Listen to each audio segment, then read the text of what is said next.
They have abundant resources and exhibit all three primary motivations in varying degrees. They're very active. Their interests reflect cultivated taste for upscale niche products, services, and ideas.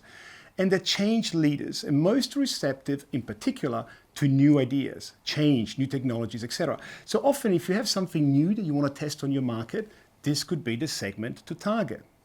Thinkers, in contrast, are motivated by ideals. They're mature, sophisticated, comfortable, and reflective people who value order, knowledge, and responsibility. They tend to be well educated and actively seek out information in their decision-making processes. Although their access to resources allow them many choices, these customers are conservative, practical people.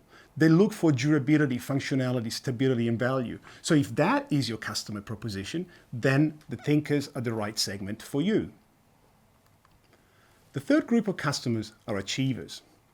They're motivated by a desire for achievement. They have goal-oriented lifestyles and a deep commitment to success, career, family. They live conventional lives, are politically conservative, and tend to respect authority and the status quo. What's important to them is image. They favor established and prestige things that demonstrate success to their peers, but also to themselves. They're often interested in saving times and products and services that allow them to do that. So they value consensus, predictability, and stability over risk, intimacy, and self-discovery. So they're a very desirable target market, for example, for luxury brands, for luxury products and high-end services. Experiences are motivated by self-expression. They're typically enthusiastic, impulsive. They're often youngest. We often associate experiences with the idea of coolness. They quickly become enthusiastic about new possibilities, but are equally quick to cool down, and they can be fickle in their needs and the kind of products and services that they seek out. But generally, they look for variety, they look for excitement. They like the new, the offbeat, and the risky.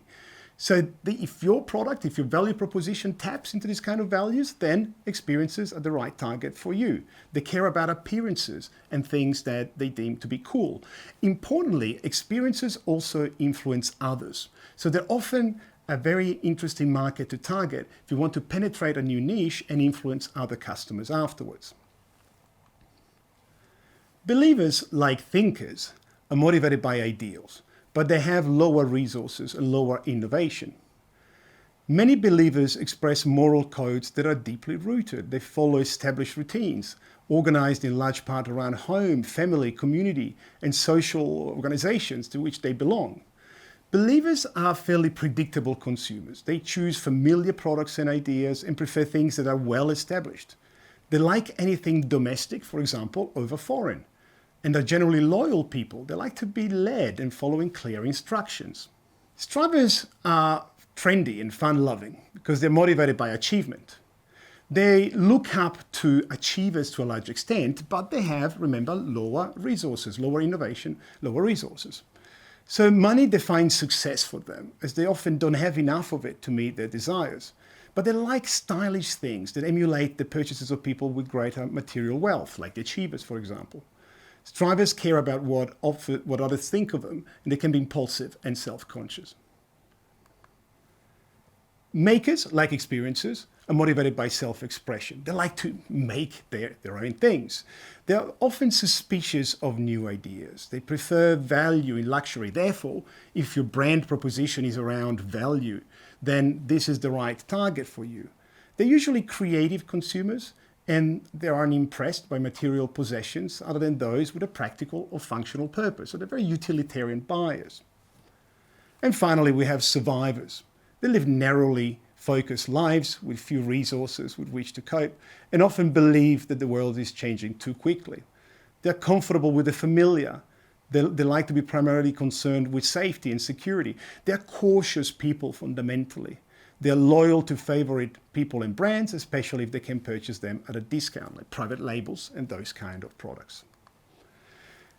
So it's important for you to understand the psychology behind your buyers and to try and categorize them according to this tool, because you're able to customize your offering.